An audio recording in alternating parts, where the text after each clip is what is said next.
Welcome to the new EAU Podcast series, Women in Urology Dare to Thrive. In this second episode, Academic Career, The Long and Winding Road, we are joined by Dr. Amelia Pietropaolo and Dr. Carmen Mir. Together, they will discuss the realities of academic careers in urology, from early struggles to long-term achievements. Join us as we embark on this informative journey.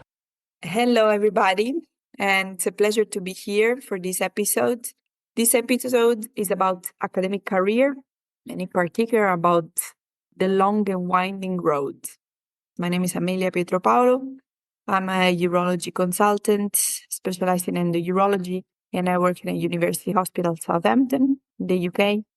I collaborate with the European Association of Urology, and in particular, I'm the chairwoman of the Young Academic Urology Urolithiasis Group. And then I collaborate with the European School of Urology and Europe, and a hands-on trainer. And I'm part of the EAU and the Urology group. My colleague, pleasure to be with her today, Carmen. Thank you, Amelia. Thanks for the introduction. My name is Carmen Mir. I also do a lot of activities for EAU. I'm originally from Spain, originally from Barcelona, but recently I relocated to the US. They offered me a job and I decided to move to another continent and follow my career over there. We're going to discuss a very interesting topic today, Amelia. Yes. For the female, hard to go through academia and all the process and all the hurdles that you have. Yes. And it's a topic that touches both of us pretty closely. It will be very interesting to hear what both of us will have to, our experience and what happened to us over the years. I would like to start and have a question for you, Carmen. A research or academic career can often feel out of reach, especially for many female urologists. And there is a gender gap in academic leadership that remains still visible and clear. However, men still dominate senior research and faculty positions nowadays. So what do you think? What's your perspective on this ongoing imbalance, and why does research still seem like a difficult path for women to pursue in urology?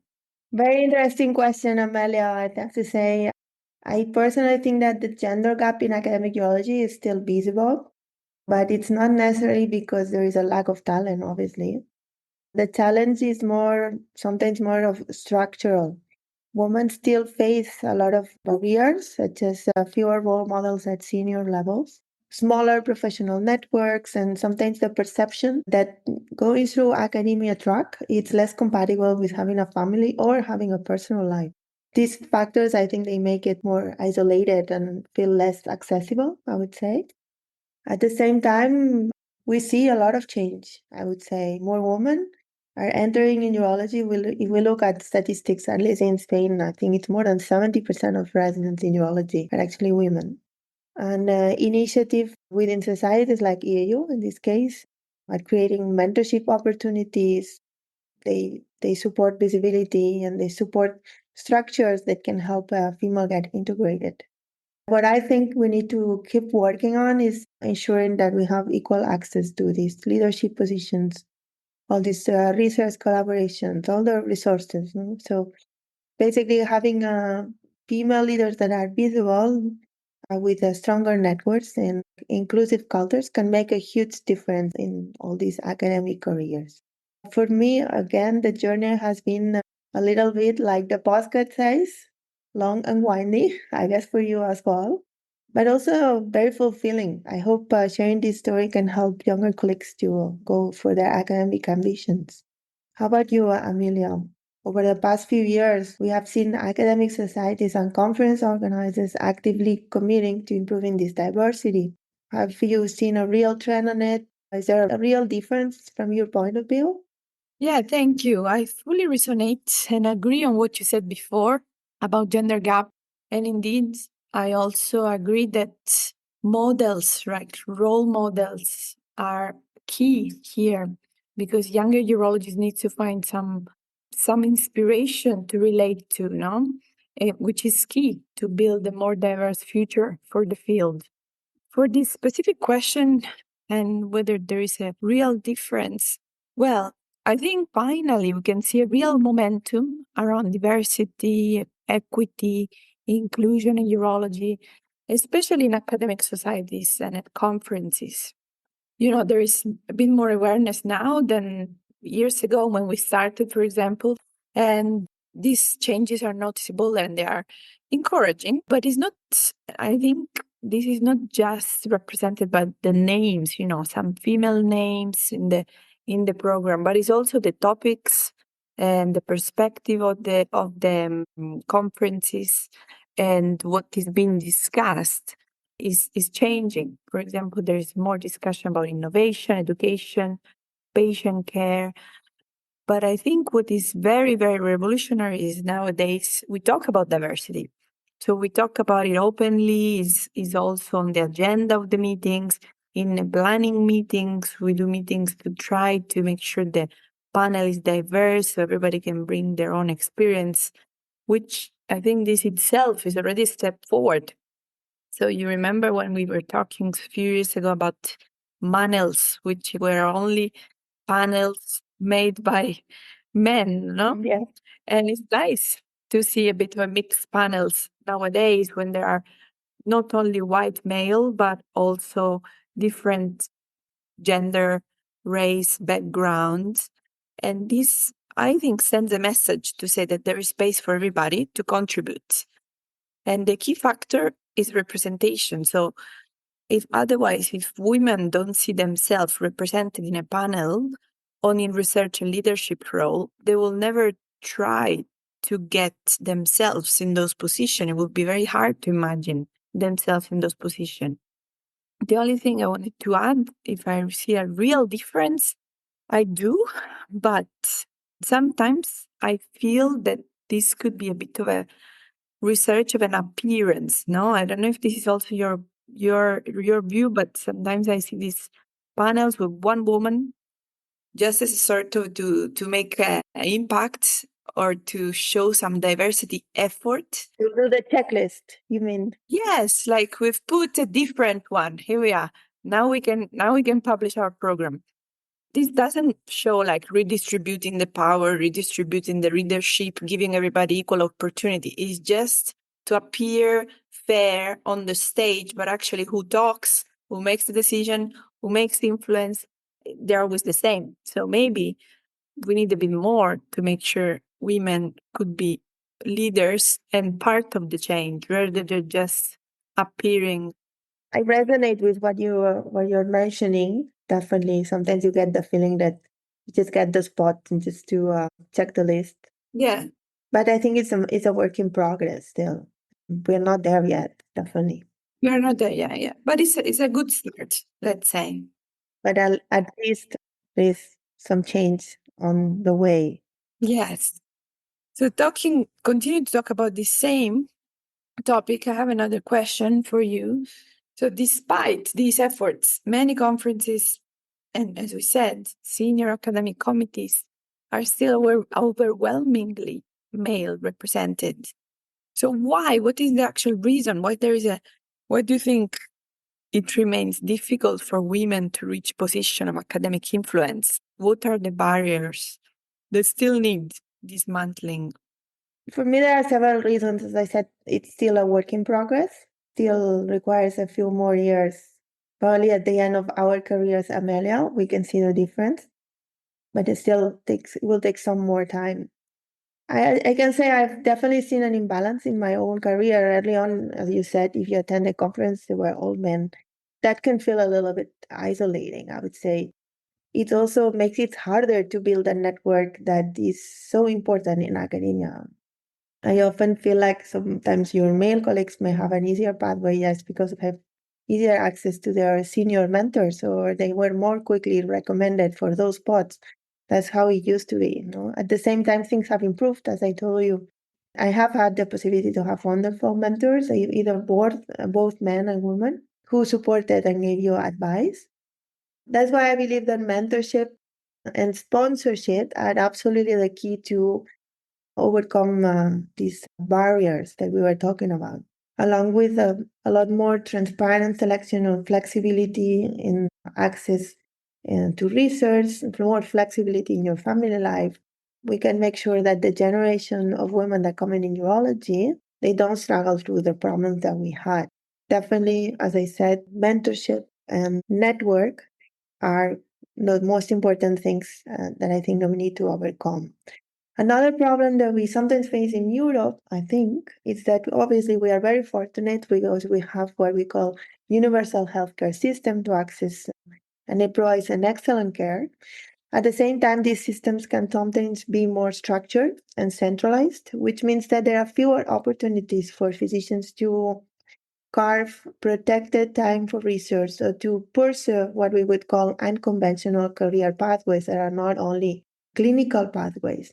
In contrast, other environments might be more flexible in that and then more supportive in terms of academia development. I don't see it as a limitation, but I would say it's a reminder that talented young urologists in Europe often need to be more proactive and more creative at finding mentors and finding research opportunities and are overcoming these barriers that are intrinsic to the system that we live in. Yeah, I fully agree. I think it's interesting that you're talking about mentorship and sponsorship, because this thing wasn't very clear to me until we started talking about this and our different experience. Because I had a mentor, and that was my luck, let's say, that I started to move out of my comfort zone. I left my country, went to a different country, which is where I live now in the UK. And I found a mentor who has nurtured me to the point of teaching me all the skills, surgical skills, but also the tips and tricks to not to survive, but to sort of to thrive in a different environment and also to make an impact in the academic ladder and career, which is what you're talking about, with his own experience. And this is something that I never found in Italy, for example, where there is a bit of jealousy or is a bit of protection towards your own career. Like you don't want to give anybody the tips because otherwise they can steal your position, no? They will stop shining if they let you shine. Well, this mentor is Professor Somani. He never did this. He actually thought the opposite thing, that if I shine, then he will shine even more because he won a good job. And so I think the sponsor is actually something that needs to come together with the mentor because he needs to show you how to make the path yours and how to thrive and to get a leadership role, even recommending you for some initial role that could make difference for you or suggesting what would be best for you in that specific moment of your career, which then will give you the push to start with your own legs, no? And I think this is incredibly important. Another thing I wanted to comment is that, I mean, there is in urology a bit of a leadership bias and also bias toward, because it's a bit male dominated specialty. So it's a sort of a man who's always seen like a natural leaders. And so for women to make an impact in the academic field, of course, if they're not supported, if they're not sponsored, like you said, then they need to work much harder. They need to keep going, do much more publication, grants, international visibility. And because the system is not made to support women with career progression and clinical responsibility and family responsibility, then it's unavoidable that at some point, some women that could become lateral leaders, they will just give up. Right. And so more men will continue, or more talented women will actually not manage to get there. That was my point to say that it's a work in progress because society is also helping us to change other things, like we have paternity leave now, right? So we have other things that start to help disrupting the attention to only women for family life and going to divided amongst other family members. Yeah, I definitely think it will take some time, but we're still not there yet. The other thing I wanted to highlight is that I always think that at the end you have to remind yourself why you like research, and to make a conscious effort to remain curious and open to the collaborations. Now, why do I enjoy research and why I like doing these things personally? It's because it keeps my mind awake. I feel like change is what makes me stay curious and makes me open to all these things. And that's the reason why I pursue it and I continue to pursue it, even though it's a very resilient job, I would say, because the reward doesn't come very early, but not only for women, for everybody. I mean, it's not gender biased. The academic career is also tough for men. But just remember to stay curious and remember why you got into this at the end. And Carmen, would you, just to give suggestion or advice to other young urologists of any kind, of any gender, but I mean, what were the first key steps that help your academic path? As I said, I think that you have to not be shy anymore and just go stand up and talk to the person you want to learn from, the one that you want to be your mentor. It might not be a good one, the first one you ask. You were very lucky with your mentor. But I had some initial mentors that were not good. And then I kept trying, keep going and try and ask for feedback. And then you might click with some mentor and actually will be helpful.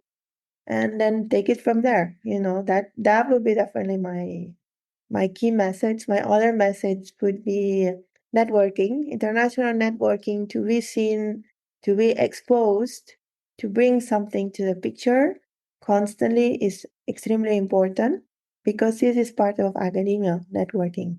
And in relationships amongst researchers are the most important part, honestly, I think. Yeah, fully agree. Indeed, even in my case, the thing that really helped me to make a move was to join a group, a research group, academic group, which in this case was the Young Academic Urology, but it could be any group where there's a group of people that have the same aim to improve knowledge through their research. But when you do it together, then there is a better way of finding a new topic, or even working hard becomes less hard because, of course, you help each other and you can divide tasks. And so this opened a lot of doors for me, because knowing people, networking, participating to conference, even if of colleagues that then became friends, so knowing each other's family, it became like a real family that now, even if research is tough and traveling is sometimes stressful, it still keep me going and give me the encouragement that I'm doing the right thing, because it's very fulfilling and gives you so much in return. So if you want like a take-home message, I would say to my young colleagues, I would say it's very simple. Just don't be afraid. Take the first step. Seek for your role models, for the person, somebody that you aim to be like, and you ask for your questions. And go for the questions that inspire you, because your work can really make a difference. So go for it. Be persistent and it will work.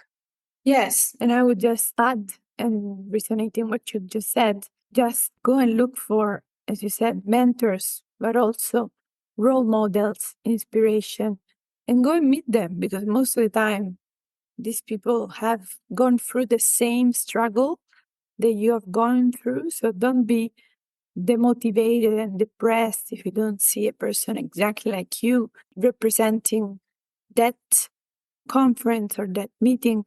But it's then much more helpful to go and talk to the people you recognize yourself with, in order to even learn much more about yourself and how to overcome these difficult obstacles and achieve the goal, the final goal, which is shine and thrive in research and academia. Thank you, Carmen. It was very good to share this with you, because we have a different path, but we share many ideas and opinions in this topic. And to be honest, I think we had already people who came to speak to us as not like mentors, but as a sort of a inspiration of or advices, which means that we are there, you know, they see us.